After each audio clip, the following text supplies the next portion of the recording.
Yo, what up? Welcome to another episode of the Oakland Warriors podcast. I'm Patrick, flying solo. This is a quick hitter after the Warriors beat the Clippers 120-114. The Warriors are now 9-10, and that game was a good palate cleanser after that Kings game earlier in the week. And with Chris Paul being out for a couple games, Gary Payton being out indefinitely, we knew that the Warriors coach Steve Kerr he was going to have to play other guys. He was going to have to play the young guys, which we've all been clamoring for a long time.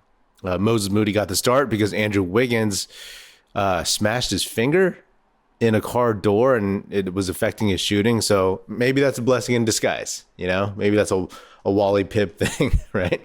Where he goes out for a while and misses a game or two, and then Moody and the rest of the rotation picks up the slack and changes things. But not to get too far ahead of ourselves, it was a solid, fun win, and most importantly, we got to see some of these young dudes like Moses Moody, Brandin Podziemski, and Jonathan Kuminga contribute in legit minutes and not get pulled just because, again, Steve Kerr had fewer options to close, but he closed with Moody and Podziemski out there along with Draymond, Steph, and Clay, which, it was November 30th, 2023, which is 11/30/23, which is, of course, the jersey numbers for all those dudes. So the Warriors made like a big deal out of it, and, that's cool and all. But most importantly, they got the win. Looking at just the plus minuses for the bench, again, plus minus is an imperfect stat. We all know that. We all hear that. But when these guys play as a group, it's a little telling. So Dario Saric plus 15, Kuminga plus 13, Corey Joseph plus 12, Brandin Podziemski plus 12. Compare that to the starters, minus 11, minus 6, minus 4, plus 8, minus 9. The plus 8 was Clay, so that's good. And, hopefully the Warriors have found something, and Steve Kerr has found something. There's a lot made of that Kings game where Steve Kerr swapped out Moses Moody for Andrew Wiggins. Wiggins was needed to play defense on Fox. People thought that Clay should have sat maybe for Moody, or at least you ride Moody's hot hand for a couple more minutes to see if he can get you a few more threes before subbing him out, but didn't do that. And, Steve Kerr said on local Bay Area radio that more or less, this is not verbatim, just paraphrasing, that, he has gotten here with the core guys, with the vets. They won a title, just 18 months ago or whatever it was, with those guys. And so he's going to give them the leeway, the time to find their rhythm, getting up to speed. And that's fine. That's fine. I don't think any reasonable person is saying like bench Clay, play him 5 minutes a game. You know what I mean? But what we're really looking for is just some flexibility, some creativity, because as I've said on last couple episodes, when you watch this Warriors team play against these younger, faster teams like OKC, Minnesota, or Cleveland, those young guys on those teams are progressing, but the young guys on the Warriors, specifically Kuminga and Moody, who've been here into their third years now, they look like they're a little stuck in the mud because they haven't been developed properly and they haven't gotten the playing time and all that other stuff. So get them out there. You know what I mean? Steve Kerr in that same radio interview said the goal is to win a championship. Exactly. Exactly. And you're going to need those young guys to be ready for the bright lights, for the big time, for those pressure situations in order to win a championship. You know what I mean? You're not getting past those younger teams with just the vets.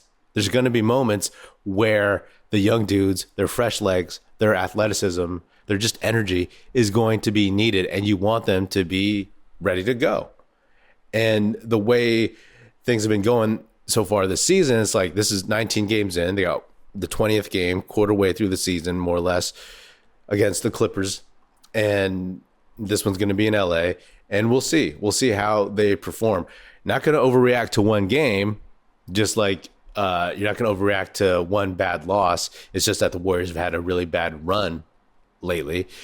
So you start getting concerned and you start needing some real legit changes. And again, not looking for a massive overhaul, but give these guys an opportunity and allow them to make the mistakes that they need to make to get them out of their system. You know what I mean? It's like when you're a filmmaker, it's like get as much work done as possible, shoot as much stuff as possible, get the bad work out of your system. And that's part of also any other profession, right? Like get up to speed. And so Kuminga, Moody, they need those reps. And this game shows why, because they were able to really, really affect the game. But I will also say that, and I said this during the Warriors 6-game losing streak or whatever, the teams that they were playing, the Clevelands, the Minnesotas, the OKCs, it was tough that they were playing those, several times, some of them back to back, some of them Cleveland was like twice in 1 week. It's like the Warriors are built, especially their veteran top heavy side of the roster. They're built to play the older teams like the Clippers. So that's when the youth of a Kuminga, of a Moody, and even Podziemski can overrun those guys. It can really affect them. But when you put them up against the younger, faster teams, you need them to get better to compete against those dudes. You know what I mean? Because the vets versus vets against, the Warriors Clippers, that is what it is, right? Like they've played each other for years, in some cases like a decade. So beating the Clippers is nothing to write home about, because the Clippers are in last place in the Pacific, and I think the Clippers are going to be, I think they're done. You know what I mean? I don't think that they'll make it all the way through the season healthy or just cohesive. There's just too many weird parts, but that is the kind of team that the Warriors should definitely beat. So we'll see if Steve Kerr continues to play these young guys.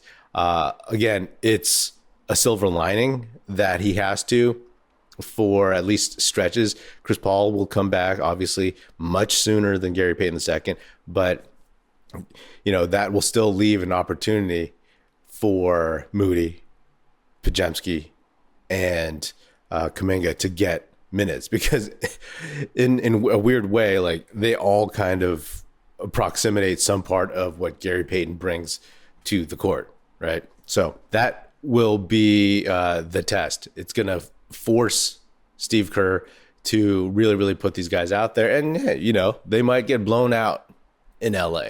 Traveling onto the road, benches play worse on the road, but we'll see what happens.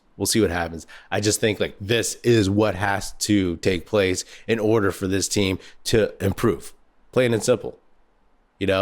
These guys need to be able to be trusted and just run them out there, right? And again, Klay Thompson is not always going to be bad, right? He's actually getting a little bit better right now. Andrew Wiggins, he had a good game against the Kings. May he falter down the road? Sure. The inconsistency is always going to be there with Wiggins. But instead of forcing the issue, you have to be open to subbing those guys out when they just don't have it. You know what I mean? Forget egos, forget upcoming contract situations, forget emo feelings. You're still a game under 500. You got to win games. Last season, when we all thought things would work themselves out, it was like, they dug themselves into a hole. So they had to desperately win games. And so that's why, in a lot of times, Kerr went with the unexciting Anthony Lamb or Ty Jerome. I like Ty Jerome, but still, you know what I mean? I think that now, luckily, he has no choice. So these young dudes, it is sink or swim, and it's time to show what you can do, right? You're getting the opportunity now, so take advantage of it. And again, I think they found something in Podziemski. Very impressed by that guy. He carries himself really well. He just has a good head for the game, And I think that as a backup and as a number 19 pick, I am impressed that he can contribute this much as a rookie. I'm trying to think back to a rookie that Steve Kerr trusted this much in recent years, and maybe my mind is just drawing a blank, but I guess it would be Patrick McCaw, way back in the day. Jordan Bell for a hot minute, until his ankle injury against the Bulls his rookie year. But again, the Warriors during this dynasty haven't drafted high until Wiseman and then Kuminga and Moody, and we know how that story goes. So good win. The Warriors are, like I said, 9-10. They are still in 10th place in the West, and that's fine because it's still early. Literally, they're 5.5 games out of first place. So, they can turn it around as long as they keep evolving and moving forward. You can't just bang your head against the wall and say, oh, these guys are going to turn it around and they got us here. People age. Other teams improve. Other teams get faster. Veteran, older teams get slower. So you have to take advantage of who you got on your roster and allow them to kind of spread their wings, more or less. So anyway, that's all I got. Clippers again on Saturday, this time in LA. Hopefully they can get that one. All right.